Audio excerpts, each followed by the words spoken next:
Amados irmãos, a paz do Senhor, aqui é o pastor Hélio Nelas, pastor da Igreja Metodista Pentecostal no Morro da Carolina, no Jacatirão do Caxias, na congregação de Santa Marta Belfor Roxo, na congregação em Nova Campinas do Caxias, para ministrar mais uma aula. E segundo trimestre do ano 2024, usamos as lições bíblicas da CPAD, classe de adultos, e nesse segundo trimestre, o assunto do trimestre é a carreira que nos está proposta, o caminho da salvação, santidade e perseverança para chegar ao céu. Hoje a lição de número 12, a bendita esperança, a marca do cristão. Texto áureo, aguardando a bem-aventurada esperança e o aparecimento da glória do grande Deus e nosso Senhor Jesus Cristo. Tito 2, 13. Verdade prática, a esperança cristã é a âncora que mantém a alma do crente firme diante dos dissabores em nossa jornada de fé. Guarde bem essa palavra âncora, que no ponto 3 nós vamos estudar especificamente. Romanos 8, do 18 ao 25, é o texto bíblico em classe. Porque para mim tenho por certo que as aflições deste tempo presente não são para comparar com a glória que em nós há de ser revelada. Porque a ardente expectação da criatura espera a manifestação dos filhos de Deus. Porque a criação ficou sujeita à vaidade, não por sua vontade, mas por causa do que a sujeitou. Na esperança de que também a mesma criatura será libertada da servidão da corrupção para a liberdade da glória dos filhos de Deus. Porque sabemos que toda a criação geme e está juntamente com dores de parto até agora, e não só ela, mas nós mesmos, que temos as primícias do Espírito, também gememos em nós mesmos, esperando a adoção, a saber, a redenção do nosso corpo.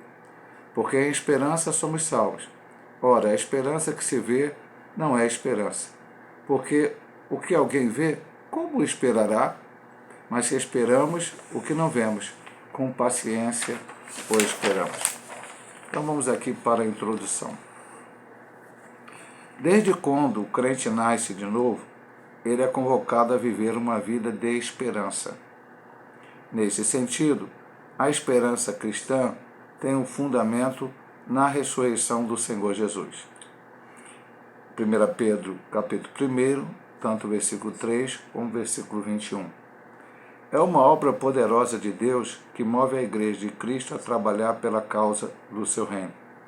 Assim, a lição desta semana tem o propósito de expor o ensino da esperança cristã e quanto ele é importante em nossa jornada para o céu.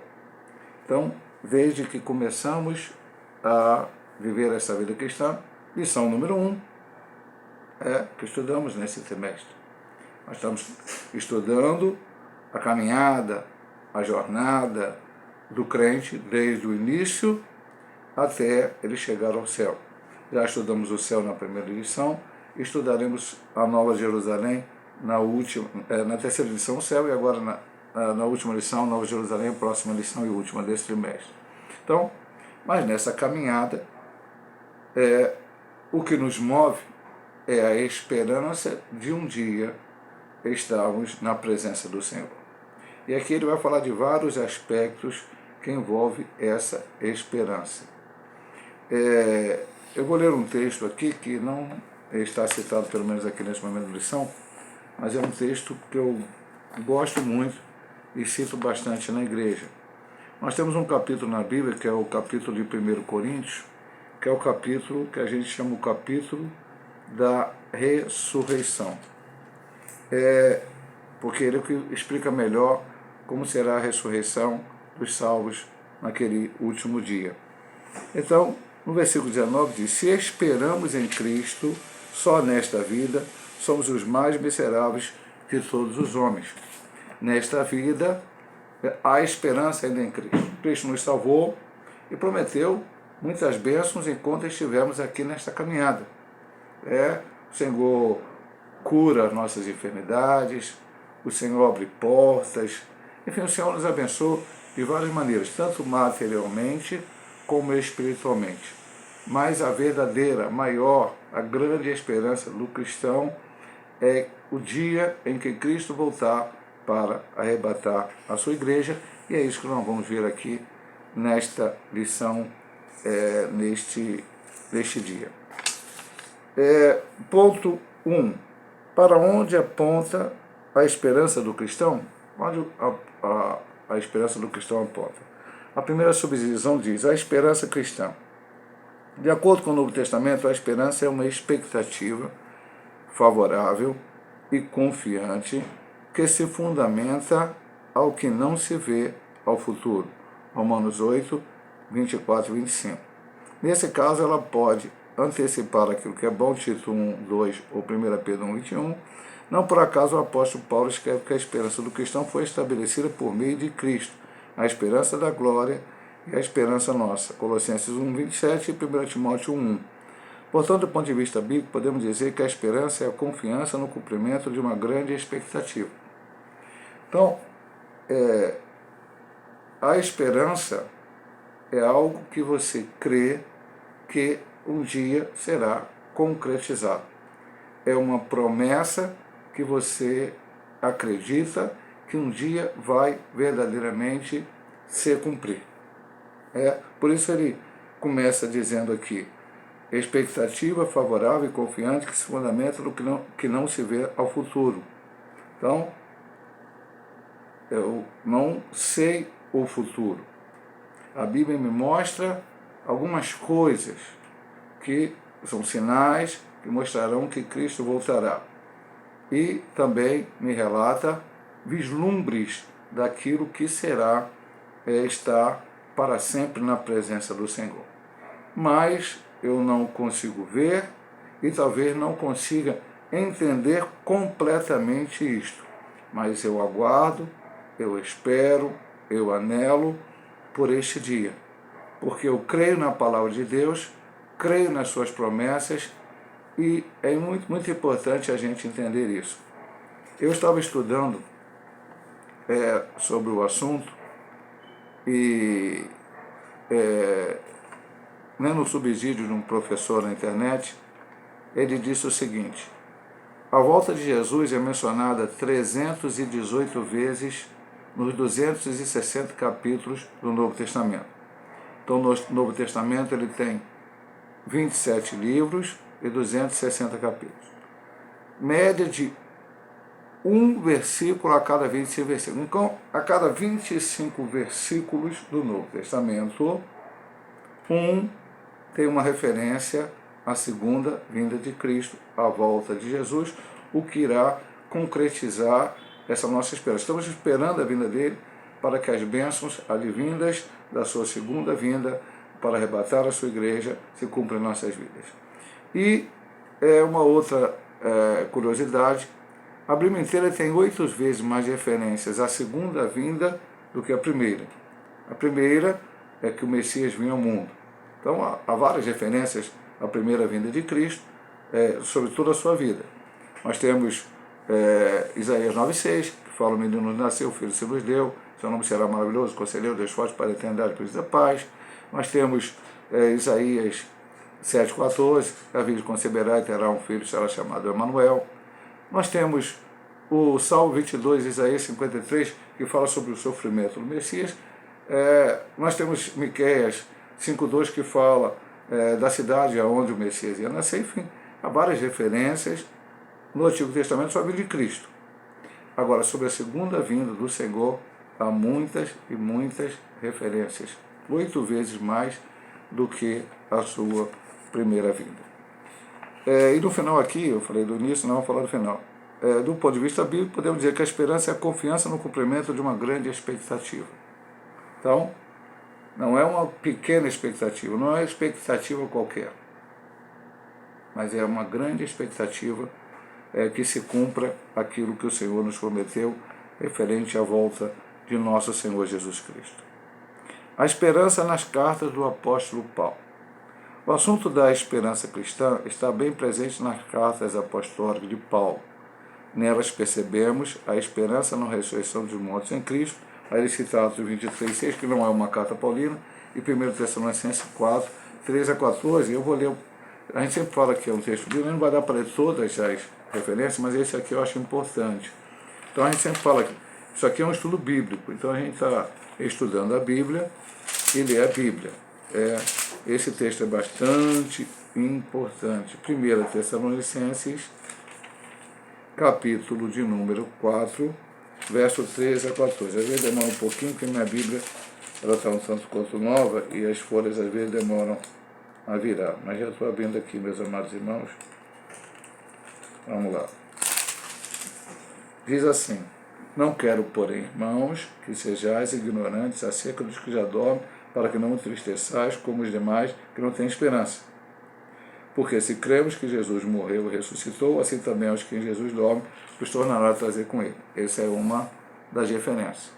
Também a esperança do cumprimento da promessa, Atos 26, 6 e 7, a esperança da justiça, Gálatas 5:5, a esperança do Evangelho, Colossenses 1:5, a esperança do arrebatamento da igreja, 1 Tessalonicenses 5:8, a esperança da vocação, Efésios 1:18, a esperança da vida eterna, Tito 1:2 e 3:7, Tito 1:2, fala do Deus, da esperança eterna, prometida pelo Deus que não pode mentir. E, finalmente, a esperança do aparecimento da glória de Deus e do Senhor Jesus Cristo.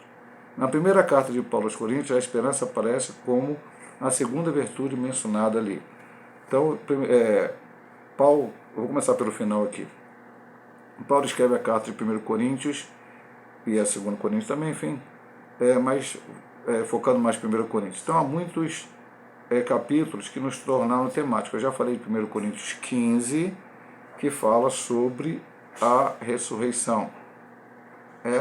1 Coríntios capítulo 11 dá um ensinamento muito grande sobre a ceia do Senhor.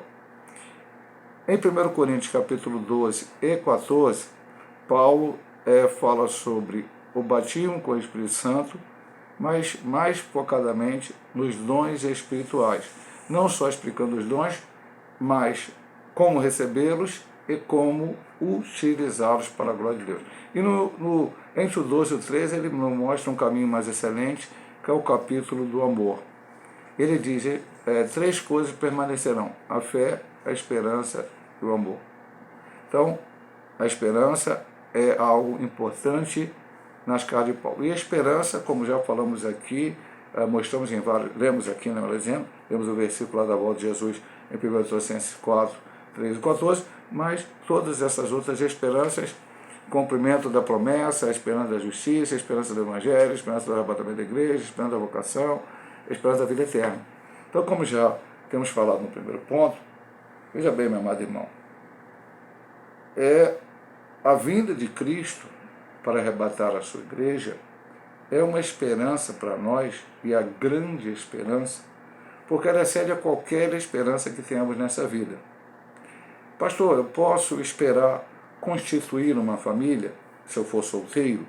Sim, meu amado irmão. A gente, quando está lá, meio que na adolescência, juventude, às vezes até, principalmente as moças, né, quando já estão novas, elas esperam constituir uma família. Isso é uma boa ideia, é um bom pensamento e é uma ótima esperança, e quando ela se concretiza, é uma felicidade. Depois de casado, esperamos ter filhos. Ora, que bom! Então, se Deus assim conceder aquela família, então vem os filhos, e é uma alegria que aquela esperança seja concretizada, o nascimento dos filhos. E a gente quer que os filhos cresçam, que os filhos consigam desenvolver materialmente, espiritualmente. É tudo maravilha, os netos. Enfim, temos a esperança de ter uma casa própria, às vezes de ter um bem material. Todas as esperanças, todas elas, sempre a gente coloca, né, sendo elas aguardadas em Deus. E a gente nunca deixando Deus em segundo lugar, mas deixando Deus em primeiro lugar, para que essas esperanças, que essas coisas se cumpram na nossa vida. Elas são importantes, são maravilhosas, mas elas são aqui desta vida. A esperança gloriosa da volta de Jesus não é só Jesus voltar.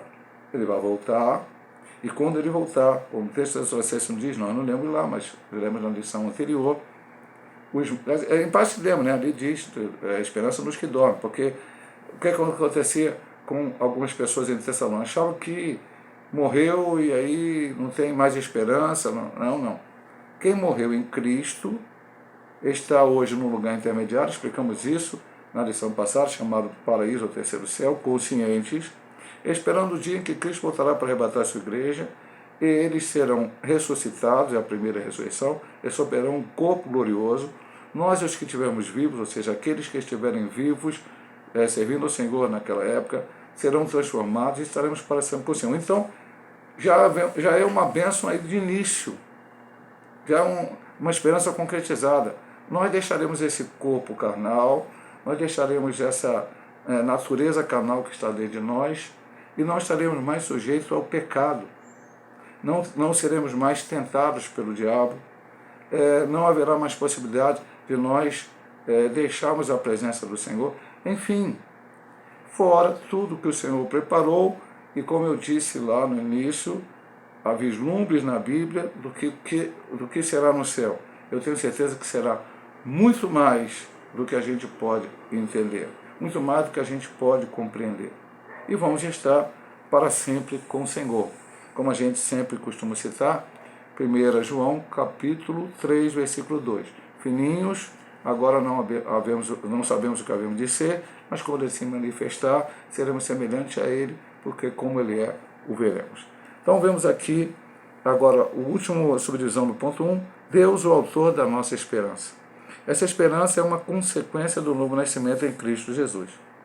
De modo que esse processo envolve uma obra plenamente sobrenatural e espiritual. 1 Pedro 1, 23. Por isso Deus é o autor da nossa esperança, conforme o apóstolo Paulo mostra em sua carta. Romanos 15, 13. Vamos ler aqui Romanos. O que é que diz Romanos 15, 13? Vamos lá, mais uma vez, nas cartas paulinas. 15, 13 diz: Ora, o Deus da esperança vos enche de todo gozo e paz em crença, para que abundeis em esperança pela virtude do Espírito Santo. Logo, por meio dessa viva esperança, estamos prontos para suportar perseverantemente todos os dissabores ao longo da nossa jornada ao céu. Hebreus 10, 32 a 36. Ora, a nossa fé tem sido provada pela história, por meio das perseguições cruéis e muitos outros desafios que sempre nos testaram. Entretanto, a Igreja de Cristo nunca sucumbiu a eles, sempre prosperou e floresceu por causa de uma esperança gloriosa que nunca puderam tirar de nós a confiança na vida eterna com Deus. Aqui ele não cita, mas o autor da Carta de Hebreus, no capítulo 11, quando ele fala dos heróis da fé, eles falam que a esperança dele não estava nesta terra, eles estavam nessa pátria, mas sabiam que não era aqui. Eles tinham uma pátria melhor, a qual eles esperavam chegar lá. Então veja bem, meu amado irmão, todo crente, em todos os tempos, anelava estar na presença do Senhor. E nós precisamos também anelar estar na presença do Senhor. Essa esperança que Deus colocou em nossos corações nos dá força para suportar todas as dificuldades da vida. E entendemos que alguns irmãos em Cristo, e aqui nós estamos falando da nossa realidade no Brasil, agora estou falando do Brasil, passam dificuldades muito grandes, enfermidades muito difíceis. Na nossa denominação, na nossa igreja local, alguns irmãos estão passando por essa dificuldade com enfermidades. Às vezes, há outros tipos de dificuldade, às vezes um problema grave na família, uma dificuldade muito grande, ou pode ser um filho rebelde, ou um problema de relacionamento no casamento. Então, há vários dissabores, há várias lutas, há vários problemas que muitos de nós, ou todos nós, podemos dizer assim, passamos, uns mais, outros menos. Se formos olhar para a igreja perseguida, existe uma igreja perseguida nos países muçulmanos, nos países com uma ideia ateia, como Coreia do Norte, Cuba, China e alguns outros, nos países até mesmo de outras regiões, na Índia, que não é ateia e nem é muçulmana, mas lá o hinduísmo, e muitas vezes, causa uma perseguição à igreja. países budistas, em certos países com uma certa radicalidade, também causa pressão. Há vários irmãos passando problemas dificílimos. E como é que esses irmãos em Cristo, todos nós, Deus nos ajuda a passar por essa situação? É com essa esperança. Um dia tudo isso vai cessar. Um dia tudo isso vai acabar. Um dia tudo isso vai ter um fim. E nós estaremos para sempre com o Senhor, desfrutando de todas as bênçãos a qual Ele nos prometeu, se verdadeiramente permanecemos fiéis até o fim. E, meus amados irmãos, não fomos pegos de surpresa. Crente que aceita Cristo como o único e eterno Salvador da sua vida, ele tem esse livro chamado Bíblia Sagrada como única regra de fé e prática. Ele tem a Bíblia à sua disposição. Lá para trás, os crentes não tinham Bíblia. A Reforma Protestante trouxe a Bíblia na língua original do país, porque antes a Bíblia só estava em latim, as pessoas não sabiam latim e não liam a Bíblia. Hoje você tem, só no Brasil aqui, sei lá quantas versões, não sei nem dizer quantas versões diferentes o crente pode acessar. Pode acessar pelo computador, pode acessar pelo celular, enfim, de várias maneiras que ele pode. Tem a Bíblia na mão, então ler a Bíblia. É ver o que a Bíblia diz. E a Bíblia não nos engana. Jesus disse, no mundo tereis aflições, mas tem de bom ânimo. Além de Jesus ter dito isso, se a gente for olhar, estudar, meditar na vida de Tiago, de João, de Pedro, de Paulo, de outros grandes homens de Deus, nós vamos ver as dificuldades que eles passaram. Se formos ao capítulo 11 de Hebreus, os chamados heróis da fé, vamos ver que eles conquistaram bênçãos, mas através de luta. Abraão passou luta, Moisés passou luta, Davi passou luta. E no final da carta aos Hebreus, ainda vai dizer, eu vou até ler aqui, para não ficar somente nas minhas palavras. Hebreus capítulo 11, veja bem, meu amado irmão, olha o que a palavra de Deus nos diz. E todos nós temos acesso a isso. É muito interessante quando ele vai falar no final, eu vou ler alguns versículos aqui. E que mais direi? Faltar-me o tempo contando de Gideão, de Baraque, de Sansão, de Jefité, de Davi, de Samuel, dos profetas, os quais pela fé venceram o reino, praticaram a justiça, alcançaram promessa, fecharam a boca dos leões, apagaram a força do fogo, escaparam do fio da espada, da fraquejaram força, da batalha se esforçaram, puseram em fugir do exército dos estranhos, as mulheres receberam pela ressurreição seus mortos. Agora veja bem o que está aqui. Essa parte aqui, se você não tiver esperança, você abandona a presença do Senhor. Uns foram torturados, não aceitando seu livramento para alcançar uma melhor ressurreição. Outros experimentaram escárnios, açoites, até cadeias e prisões. Foram apedrejados, cerrados, diz a tradição que Isaías foi cerrado ao meio. Tentados, mortos ao fio da espada, andaram vestidos de pelo de ovelha e de cabra, desamparados, aflitos e maltratados, homens dos quais o mundo não era digno, errantes pelo deserto, montes e pelas covas e cavernas da terra. E todos eles, tendo sido testemunha pela fé, não alcançaram a promessa. Mas eles tinham a esperança. Nós temos a esperança. Jesus está voltando para arrebatar a sua igreja. A perspectiva escatológica da esperança cristã. Então, a Bíblia focaliza o futuro. Ponto 2, primeira subdivisão. A história da criação se inicia com Deus. O primeiro livro da Bíblia, Gênesis, nos revela isso. Infelizmente, ao se desdobrar os acontecimentos do início de Gênesis, o pecado provocou desarmonia na criação.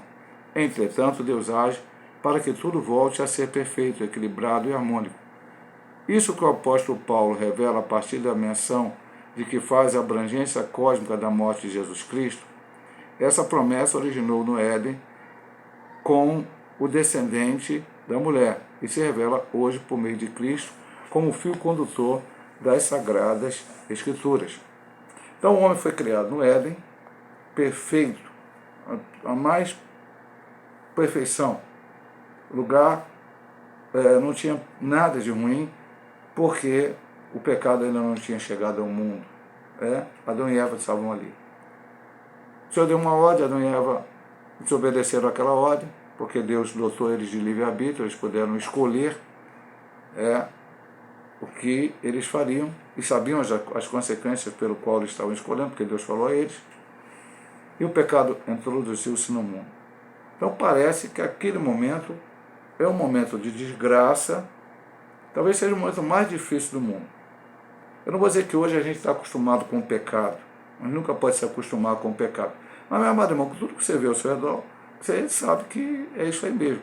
Agora você viu Adão e Eva nunca terem conhecido bem o mal, quer dizer, conhecido o mal, né, na verdade. O homem foi um choque completo. Não tem mais esperança? Não. Deus falou para a serpente, nem falou para Adão e Eva, falou para a serpente. Que a semente da mulher nasceria e a serpente o feriria no calcanhar, mas ele esmagaria a cabeça da serpente. Jesus foi morto na cruz, mas ressuscitou no terceiro dia, está vivo à direita do Deus poderoso e ele voltará. Depois que Jesus saiu desse mundo, exatamente na hora que ele saiu, você vai ler em Atos capítulo 1, os apóstolos, os discípulos estavam ali, cerca de 120 pessoas que depois foram para o cenáculo, oraram 10 dias e receberam o batismo com o Espírito Santo, olhando para o alto. Jesus subiu entre as nuvens. Eles ficaram olhando, espantados. Aí o anjo falou para ele, olha só, por que você está espantado? Da mesma forma que ele subiu, ele vai voltar. Então, Jesus saiu desse mundo e a primeira mensagem dos anjos para a igreja foi, ele vai voltar. Ele vai voltar. Então, existe, como ele diz aqui nesse ponto, né, porque o ponto é a perspectiva escatológica das últimas coisas. A Bíblia focaliza o futuro. Ele vai voltar. Nunca pense ao contrário disso. Tem gente hoje negando a volta de Cristo. Como estudamos semana passada, alguns negando o inferno, outra semana passada alguém negando o pecado, algum achando também negando o céu. Não. Jesus irá voltar. A esperança no porvir traz consolo e alegria ao crente. A doutrina das últimas coisas, denominada de escatologia, estuda as coisas futuras. Muitos vivem com medo do futuro, do que pode acontecer com eles, mas os cristãos se consolam e se alegram no que a Bíblia diz a respeito do futuro. Romanos 15:4. Nesse aspecto, o que a palavra de Deus diz a respeito do que nos aguarda na eternidade com Cristo é glorioso e incomparável, em que as aflições do tempo presente não podem ser comparadas com a glória ser revelada em nós. Texto bíblico de Romanos 8, que está na leitura bíblica em classe. Assim, a Bíblia é um livro de profecia que produz alegria e consolo ao coração do crente. Lá encontramos um Deus soberano que governa nossas vidas e age em favor do seu povo.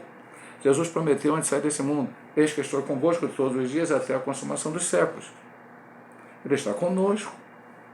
Então, é uma promessa bíblica, a esperança traz consolo e alegria ao crente. A Bíblia diz lá no Salmo 30, versículo 5, o choro pode durar uma noite, mas a alegria vem para amanhã. Pastor, o crente não passa tristeza, dificuldade? Não, o crente passa tristeza, dificuldade. Mas ele olha para as páginas da Bíblia Sagrada, ele tem essa esperança, a promessa. A esperança é algo que vem de Deus, como estudamos no primeiro ponto. A esperança é algo que está na Bíblia Sagrada. A esperança não é algo criado por um teólogo, por uma denominação, por um pastor, por uma liderança, para trazer alegria para os seus liderados. Não, ela está na Bíblia Sagrada, ela foi prometida. Jesus vai voltar para arrebatar a sua igreja e não vai nos tirar de todas essas dificuldades que passamos agora no momento. Como eu disse no ponto anterior, alguns passam dificuldades maiores que os outros e todos nós um dia vamos ser livres de tudo isso. Como ele diz aqui o texto bem claro que está em Romanos 8:18. As aflições do tempo presente. Tem crente pregando hoje aí, tem gente pregando aí, que crente não pode passar dificuldade, crente não pode passar luta, crente não pode passar. E quando o crente passa a luta, ele determina e Deus tira ele da luta. Ele diz que não aceita e Deus tira. Mas não foi isso que Paulo disse, não foi isso que Jesus disse. Jesus disse, não tereis aflições, Paulo disse, as aflições desse tempo presente. Ele não disse, as aflições desse presente vão ser resolvidas e aí você fica todo alegre. Não. Ele diz, as aflições desse tempo presente não podem ser comparadas com a glória de ser revelada em nós. Cristo vai voltar, vai arrebatar a sua igreja e vai nos levar para a sua presença. E a última subdivisão desse ponto, por que uma doutrina de esperança? A razão de termos uma doutrina de esperança é porque confiamos na promessa da ressurreição dos que morreram em Cristo, na transformação do que estiveram vivos por ocasião da sua volta. Trata-se de uma promessa gloriosa para reinar com Cristo. Como ainda não alcançamos essa promessa, vivemos na esperança de que brevemente tudo se cumpra, pois quem fez a promessa é fiel para cumprir. Por que a esperança? Esperança é uma coisa que você não conseguiu. Eu tenho uma esperança de ter uma casa própria. Não tenho uma casa própria ainda, eu continuo com a esperança. O dia que eu comprar a casa própria, então essa esperança terminará, porque eu já alcancei aquilo que eu objetivava. A esperança da volta de Jesus será a esperança até o dia que ele voltar. É uma esperança que, se eu estiver vivo, como ele diz aqui, repetindo o texto de 1 Tessalonicenses capítulo 4, versículo 13 a 18, porque o versículo 18 diz: consoláveis uns aos outros com estas palavras. Então, consolai para que, se alguém se entristecer com a dificuldade, se alguém começar a descrer da volta de Cristo, se alguém ficar preocupado com quem morreu em Cristo. Meu pai morreu cerca de 36 anos atrás, mais ou menos. Minha mãe morreu em 2012, agora faz 12 anos, vai fazer em setembro agora que ela morreu. A minha avó morreu em 1980, uma grande serva de Deus, ensinou muito para mim. E assim por diante, tantos outros irmãos em Cristo. Aí eu penso, e agora? Eles morreram, e agora? O que acontece? Não. No dia do arrebatamento, eu tenho a certeza absoluta, eu creio, eu tenho a esperança, acredito, que eles ressuscitarão primeiro e nós seremos, se estivermos vivos, se Jesus voltar hoje. Se eu tiver morrido até lá, também ressuscitarei primeiro com eles. E aqueles que estiverem vivos naquele momento receberão um corpo glorioso, e todos nós juntos subiremos para a presença do Senhor e estaremos para sempre com Ele na sua presença. Essa é a esperança do crente. E por que uma doutrina da esperança? O Senhor já sabia da nossa dificuldade nesse mundo. Se nós não tivéssemos nenhuma esperança, como é que nós reagiríamos? Como é que nós, diante das dificuldades do problema? Mas a Bíblia está repleta, como eu disse aqui ainda há pouco, 8 vezes mais citações da segunda volta de Cristo do que da primeira. Isso é uma esperança para o crente. Agora, lembra que eu falei lá na Verdade Prática? Âncora. A esperança cristã como âncora da alma. Nossa esperança como âncora. Podemos descrever a âncora como uma pesada peça de ferro presa a uma corrente grossa e lançada ao fundo do mar com o propósito de manter o navio parado. Ele cita aqui Atos 27 e 29, foi quando Paulo estava naquele navio indo para Roma para ser julgado, e o navio acabou naufragando, mas antes colocaram uma âncora em algum momento e o navio ficou estável. Depois, quando lançaram a âncora, acabou tendo uma armadilha lá e o navio naufragou. Mas a âncora é para isso. O escritor dos Hebreus descreve a esperança cristã como uma âncora da alma segura e firme durante a jornada com Cristo. Hebreus 6, 18, 19, que é o nosso texto aqui. Vamos ler aqui, não, esse texto não está citado aqui, perdão. Vamos ler aqui, né, nosso estudo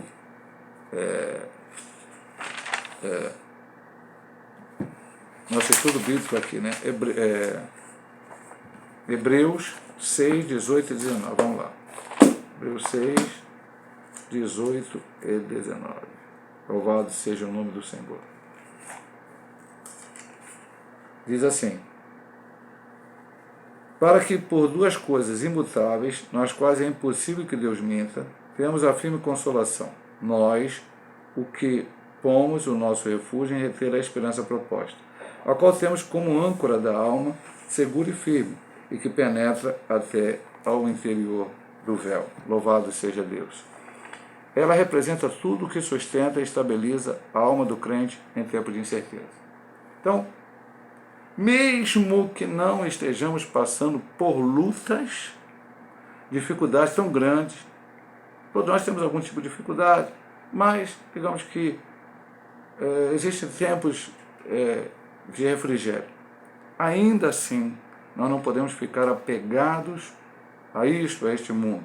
A nossa esperança é a volta de Jesus. Como diz o hino trazendo a harpa, a nossa esperança é a sua vinda. O Rei dos Reis vem nos buscar. Nós aguardamos a sua vinda, e mais alguma frase que eu esqueci agora. Então, a esperança do crente não é outra. A esperança do crente é a volta de Jesus. Então, nesse momento de estabilidade, por que a âncora lançada? Às vezes o navio pode estar, tanto ele pode estar chegando num porto e aí mais tranquilo, lança a âncora para que ele não balance, não bata ali no cais, ou em um momento mais complicado, que ele esteja numa situação mais revolta, também para que ele se prenda ali, que não balance e não tenha dificuldade. A nossa âncora é a esperança da volta de Jesus. No momento mais difícil, mais complicado da nossa vida, temos que lembrar que existe uma promessa, e uma promessa não feita, como eu já disse anteriormente, não é feita por uma denominação, por uma escola teológica, por um pastor, por uma liderança evangélica, por um profeta. É uma promessa feita pela Bíblia Sagrada, pela palavra de Deus. Está escrito aqui: Jesus vai voltar para arrebatar a sua igreja, e quando ele vier e arrebatar a sua igreja, nós vamos estar para sempre com ele e vamos ser livres de todas essas situações difíceis que passamos momentaneamente. É um momento, e depois o Senhor nos dá o seu refrigério. Um minutinho aqui para tomar um pouquinho d'água, a garganta está seca.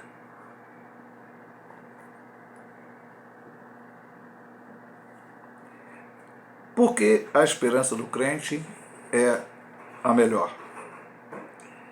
Essa esperança que traz certeza à alma do salvo não pode ser comparada com a esperança dos ímpios. O apóstolo Paulo afirma que sem Cristo não há esperança para o ser humano. Efésios 2,12. Dessa forma, trata-se de uma esperança vã. Por consequência, há diversas esperanças presentes na cultura humana. Por exemplo, há religiões que expressam a sua esperança em uma história cíclica, como no hinduísmo, em que a vida é vista de acordo com o ciclo de nascimento, morte e reencarnação. Outros povos buscam pautar a sua esperança em astrologia, quiromancia, dentre várias práticas pagãs que a Bíblia proíbe. Na política, muitos fundamentam suas esperanças em ações revolucionárias que não passam de ilusão. Em síntese, podemos dizer que toda esperança fora de Cristo é vazia, sem sentido. Já a esperança em Cristo é segura, consoladora e com propósito. Depois vamos ler aqui até agora, depois eu comento. Colossenses 1:27. O estudo bíblico ideal é que o irmão lesse todos esses textos. São maravilhosos, né? O autor escreve a lição e fundamenta a lição em textos bíblicos para que a gente possa crescer espiritualmente, aos quais Deus quis fazer conhecer quais são as riquezas da glória desse mistério entre os gentios, que é Cristo em vós, esperança de glória. Então, meu amado irmão, aqui ele cita a religião hinduísta, e não só a religião hinduísta, mas nós temos também o espiritismo, seja por qualquer ala que for, ou seja, aquela linha branca, Allan Kardec, aquela coisa mais. É diferente o hinduísmo do espiritismo, sim. Mas essa é a história de reencarnação. Então, o hinduísmo é uma vida cíclica. Você nasce, morre, reencarna. No hinduísmo, você pode voltar em um animal. Você pode nascer um homem e voltar numa vaca. Lá eles não matam certos insetos porque acham que o avô dele pode estar reencarnado naquele inseto, depois vai morrer, vai voltar a reencarnar, enfim.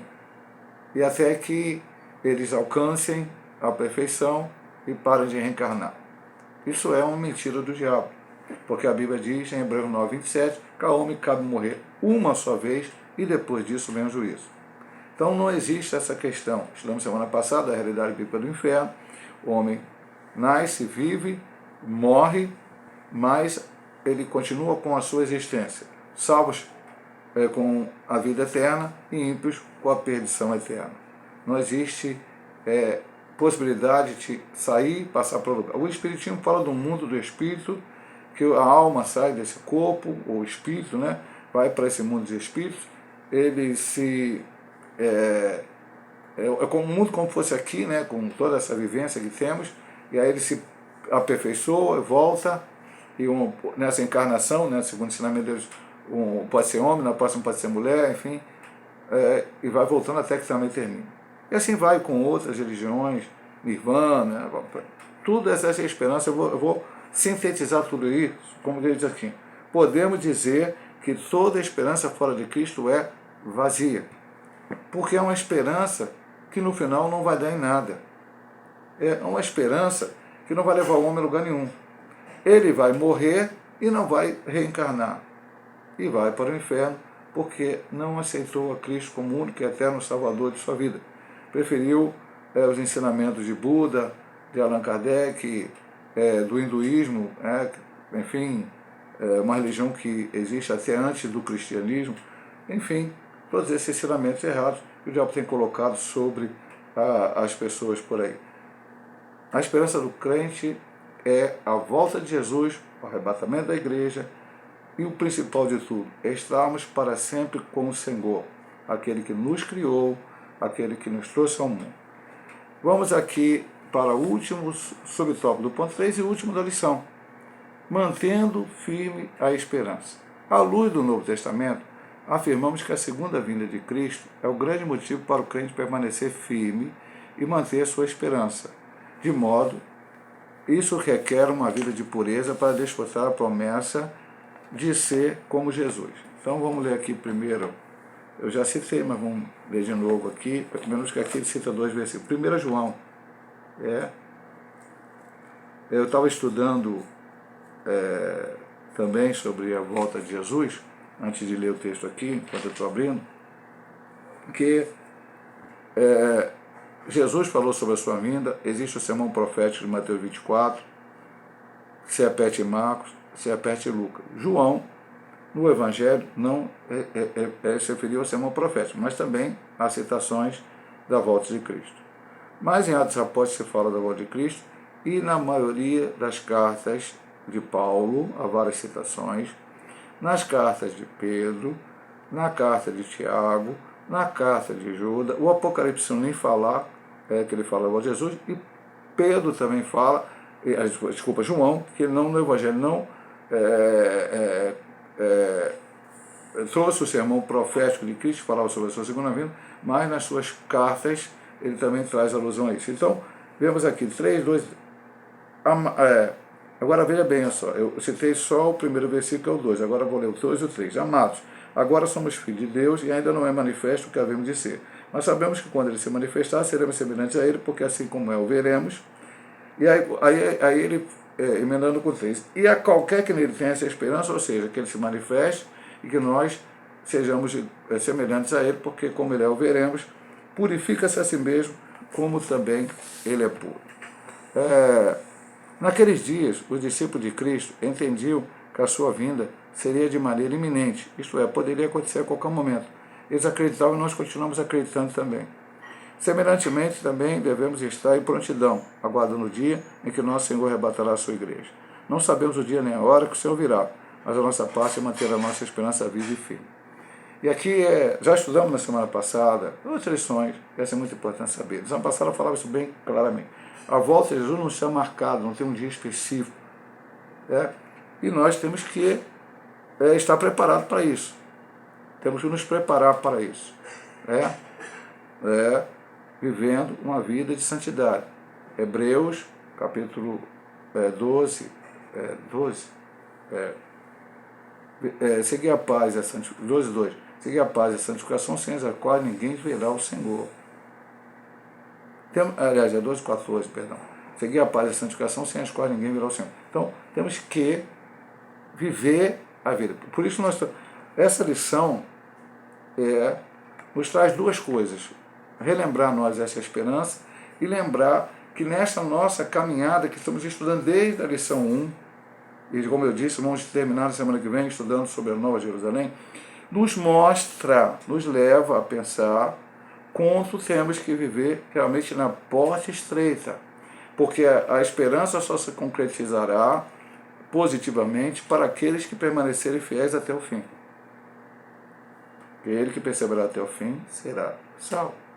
Não dá para sair no meio do caminho, mudar de direção. Então, prontidão, aguardando o dia que nosso Senhor arrebatará a sua igreja, e essa esperança será concretizada em nossas vidas, mantendo firme a esperança.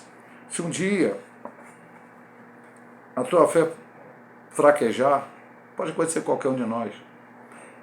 A Bíblia diz que entre os homens, entre nascido de mulher, não houve profeta maior que João Batista. Em algum momento que João Batista estava preso, antes de morrer, ele mandou alguns dos seus discípulos e perguntar a Jesus se Jesus era o Messias mesmo ou teria vir outro. João tinha falado, eis o Cordeiro de Deus que tira o pecado do mundo, é necessário que ele cresça ou diminua, tinha batizado Jesus, viu o Espírito Santo descer em forma corporal e pão, mas naquele momento, não sei se a aflição da prisão, em algum momento, parece que houve uma dúvida na mente dele. Então pode acontecer com qualquer um de nós. Mas o que eu lhe digo? Você está ouvindo esse vídeo, você vai estudar a lição na igreja, enfim, de qualquer forma. Você vai ler a Bíblia. Então, se houver, e você automaticamente, a sua fé fraquejar, e aí você parece que vai perder a esperança, eu digo a você, ore e leia a palavra, porque Deus vai falar com você, e Deus vai reacender essa esperança no teu coração. Porque esse assunto, como eu vou dizer pela terceira vez nesse estudo, a esperança de que Cristo vai voltar, arrebatar a sua igreja, nós vamos ser livres de todos os problemas, das dificuldades, das lutas, dos problemas, lá quando Jesus voltar, não é aqui não. O pessoal está livre dos problemas aqui. Evidentemente o Senhor opera milagres hoje, o Senhor cura, o Senhor abre a porta, o Senhor abençoa, mas a gente passa um problema, aquele se resolve, depois tem um outro. Os problemas só terminarão totalmente quando Cristo voltar para arrebatar a sua igreja. Então, essa esperança não foi inventada, mais uma vez, por teólogos, por igreja, por pastores, por liderança, por não sei quem. Ela está na Bíblia. É a Bíblia que nos fala de uma esperança que todo crente tem que ter no seu coração, que brevemente Jesus voltará para arrebatar a sua igreja. E nós estaremos para sempre com Ele, seremos livres de todas essas agulhas, dificuldades, problemas, inclusive, como eu disse no início, teremos um corpo glorioso, não poderemos mais pecar, não poderemos mais ser tentados, e já teremos vencido o pecado, o diabo e todas as outras dificuldades. Vamos para a conclusão da lição. Lutas de sabores, provações, morte, dentre outras coisas. O salvo em Cristo poderá enfrentar tudo isso firmado na esperança verdadeira que é Cristo Jesus, nosso Senhor. Então, lutas de sabores, provações, morte. A coisa mais difícil que tem é você encarar a morte de alguém que você ama muito. É difícil, muito difícil. Mas todas essas outras lutas aqui que nós falamos, como a gente vai enfrentar isso? É importante lembrar, meu amado irmão, sempre que a gente tem estudado na Bíblia. O Senhor não disse assim, vocês vão passar problemas, se virem, dê o jeito de vocês. Nós não somos deístas, achando que Deus criou o mundo, botou leis e foi embora e não está preocupado. Não, já citei neste estudo. O Senhor disse, eis que eu estou convosco todos os dias das vossas vidas até a consumação do céu. O Senhor disse, não vos deixarei órfãos, enviarei outro Consolador, oimos, da mesma espécie, o Espírito Santo que está dentro de nós. Então nós não estamos sozinhos nessa luta. O Senhor está conosco. E além dele estar conosco dentro de nós, nos ajudando, Ele deixou a sua palavra, a verdade escrita, para que nós tenhamos acesso a ela. O crente tem várias almas, estudamos isso na escola. A palavra de Deus, a oração, o jejum. O crente também precisa estar em comunhão. Hoje inventaram um negócio de desigrejado. Eu fico na minha casa, eu louvo a Deus, não preciso de estar numa igreja, numa liderança. Aí o que você vai ver na Atos Apóstolos é o quê? Pedro num lugar, na casa dele, com a família dele, João em outro, Tiago em outro, Barnabé em outro. Não. A igreja que estava em Antioquia. Isso não significava a igreja em Antioquia, um crente numa igreja, outro, ou numa casa dele, outro na outra casa. Nós se reuniam nas casas. Mas reuniam, porque não tinha templo. Hoje você tem um templo, você tem um salão de culto, você se reúne. Então essas ideias. E lá na igreja, as brasinhas juntas fazem com que o calor continue, que o fogo de Deus arda. Então, estar na igreja, ouvir a palavra de Deus. Ontem eu estava na congregacional Campinas, até falei para eles, normalmente quando a gente faz um culto e se dá a oportunidade para os irmãos em Cristo, eles comumente querem cantar um hino da harpa ou um corinho avulso. Foi dado 3 oportunidades para os irmãos. E os 3 foram à frente, leram um texto da Bíblia e deixaram para a igreja. E alguns fizeram algum comentário rapidamente sobre aquele texto. Então, certamente, Deus falou que o pastor pregou. Não, Deus falou que o pastor pregou, Deus falou no hino, foi cantado no culto, Deus falou através das leituras bíblicas que foram feitas durante o culto. Então, agora, se eu estou lá em casa, estou em casa, posso estar em casa porque eu estou doente, posso estar em casa porque eu estou trabalhando, ou estou no meu trabalho, não posso ir na igreja, tudo bem, a gente não está discutindo essas pessoas. Agora, tem gente que quer ficar desigrejada. Ele não vai à igreja não porque ele esteja com alguma dificuldade, não vai à igreja porque acha que a igreja é desnecessária.